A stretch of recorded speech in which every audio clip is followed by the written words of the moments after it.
पशुपालन के लिए सबसे सर्वोत्तम चारा मोरिंगा यानी कि सहजन सबसे उत्तम स्रोत है।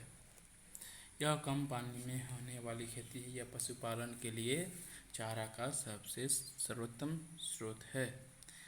मोमैक्स 3 हर वातावरण में उगने में सक्षम है।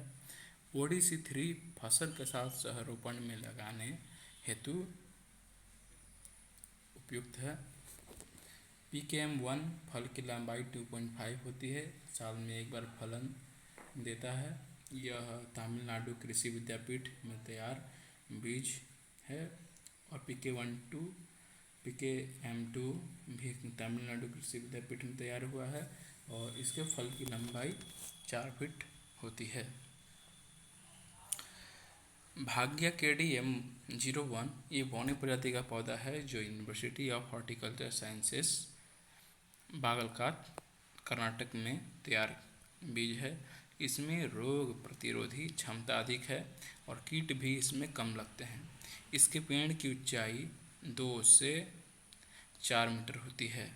इसके फल 2.3 की लेंथ वाली होती है। यह फसल सहरोपण और पशुपालन दोनों के लिए उपयुक्त माना जाता है।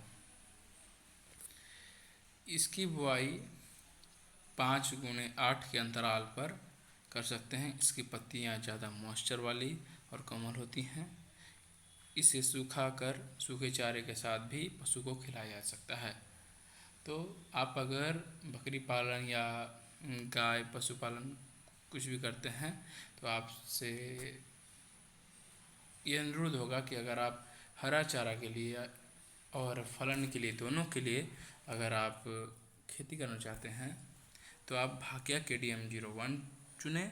अगर आप फसल सहरोपण के लिए ही सिर्फ चुनना चाहते हैं तो भी भाग्य KDM01 और ओडीसी 3 दोनों ही उपयुक्त मानी जाएंगी। अब इन सहजन के बीच में जो जगह बचे हैं उसे यूज़ करने के लिए आपको टमाटर हरी मिर्च भी सबसे अच्छा उस जगह का सही यूज़ माना जाएगा। टमाटर और हरी मिर्च लगा सकते हैं और सहजन के वृक्ष पर आप मचान वाले पटल को चढ़ाकर अतिरिक्त आय कमा सकते हैं। टमाटर की कुछ उच्च किस्में हैं। Tomato high yield seeds. टमाटर की बहुत ऐसी प्रजातियां हैं जो 12 से 18 kg प्रति पौधा फलन देती हैं। रोग प्रतिरोधी भी हैं, लेकिन अर्करा रक्षक F1 इन सभी से बेहतर है, जो IIHR अनुसंधान द्वारा तैयार बीज है, जिसे 60x40 सेंटीमीटर के अंतराल पर बो सकते हैं। यह बीज का नाम अर्कावती नदी के नाम पर रखा गया है। अन्य किस्में इस प्रकार हैं: स्वर्ण ललिम, स्वर्ण नवीन, स्वर्ण वैभव, स्वर्ण समृद्धि, स्वर्ण संपदा, US 2853, BSS 1006 और हिम सोहना। ये भी अच्छे फलन देने वाली प्रजातियां हैं। Chilli high yield variety. सबसे अच्छा बीज पूसा सदाबहार है, जिसमें रोग कम लगते हैं और पैदावार भी ज़्यादा होती है। इसकी तोड़ाई 60 से 65 दिन में शुरू हो जाती है। इसके मिर्च की लंबाई 10 से 12 सेंटीमीटर होती है। इसके अलावा भी कुछ बीज हैं जो अच्छा उत्पादन देने में सक्षम हैं, जैसे उजाला, Nandita, HPH12, MHCP 310, Sonal, US 720, US 611 और VNR G303 भी सबसे अच्छी वैरायटी मानी जाती हैं।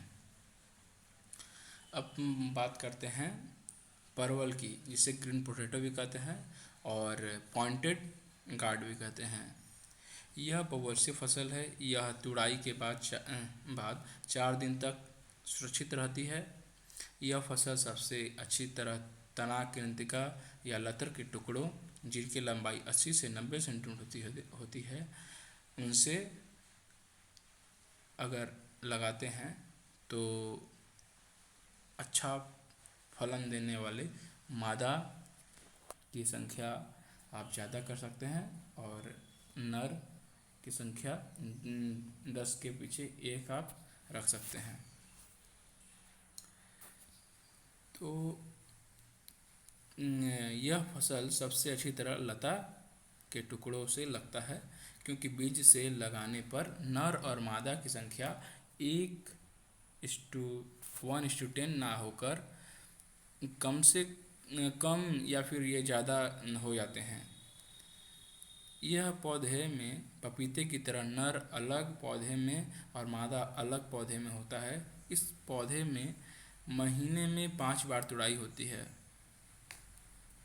इसमें लगने वाले कीट फल मक्खी, तना छेदक, नीमोतोड़, लाल मकड़ी, सफ़ेद मक्खी, उकठा रोग आदि हैं। इन सभी से छुटकारा पाने के लिए आप बॉर्डर क्रॉप मेरीगोल्ड लगा सकते हैं और फेनोमेनन ट्रैप लगा सकते हैं। 1 हेक्टेयर में 10 लगाने पर आपको यह भी पता चलेगा कि आपके खेत में किस कीट का प्रकोप है और आर्थिक हानि के स्तर पर ये पहुंची है या नहीं। अगर आपको 1 एकड़ में 6 से ज़्यादा अगर कोई एक तरह का कीट मिलता है तो समझिए उससे हानि होने वाली है और आप उसके अनुरूप पेस्टिसाइड का छिड़काव करें। ग्रीन पोटैटो की हाई यील्ड वैरायटी में राजेंद्र परवल 1, राजेंद्र परवल 2, स्वर्ण अलौकिक, स्वर्ण रेखा, नीमिया हैं। इसकी खेती 3 तरीके से होती है। समतल विधि 1 एकड़ में 2500 पौधे 2 मीटर की दूरी पर बुआई करके। दूसरा है मचान विधि 1 एकड़ में 3000 पौधे, साथ ही उत्पादन में भी बढ़ोतरी होती है। मचान विधि में जब पटल लटक कर फलन देते हैं तो उनकी साइज में भी अच्छा खासा बढ़ाव देखने को मिला है। और तीसरा अंतिम विधि है बांस के सहारे वर्टिकल फार्मिंग। इस विधि में पौधे से पौधे की दूरी 1.25 होती है और 1 एकड़ में लगभग 4500 पौधे लग जाते हैं। पौधे से पौधा लगाने की विधि 8 की आकृति में पौधे लगाकर दोनों छोरों को बाहर निकाल कर रखा जाता है और इसकी बुआई जुलाई माह में होती है। और इस 8 आकृति को जब आप बनाएं तो आप कोशिश करें कि एक छोर पूर्व में हो तो दूसरा छोर पश्चिम दिशा में हो। यह नहीं होना चाहिए कि दोनों ही छोर एक ही दिशा में मिल जाए। दूसरा विधि है मादा पौधे से तैयार करने की विधि। मादा पौधे का कोई भी शाखा बीच से मिट्टी में दबा देने से जड़ निकल आती है। तब जब वो अच्छा खासा बढ़ जाए और उस भाग से जब जड़ निकल जाती है उसे मादा पौधे से अलग कर देना चाहिए। यह विधि तब भी कारगर है जब आपके बहुत सारे पौधों में वायरस लग जाएं या फिर वो पौधे खराब हो जाएं तो आप एक पौधे से कई पौधे बना सकते हैं और आपको फ़ायदा होगा। तो ये विधि थी कि आपने पहले सहजन लगाया, सहजन के बीच में जो जगह बची आपने वहाँ टमाटर मिर्च लगाया और उसके बाद आपने सहजन जब वह ऑफ सीजन में है, जब वो फलन नहीं दे रहा है, तब आप उसके ऊपर पटल के जो तनाएं हैं उनको चढ़ाकर फलन ले सकते हैं। या फिर सहजन के जो तना है उनके सहारे तार या फिर सुतरी बांधकर आप उसके भी सहारे परवल को लटकाकर फल ले सकते हैं। इससे आपको कई गुना फ़ायदा होगा। धन्यवाद।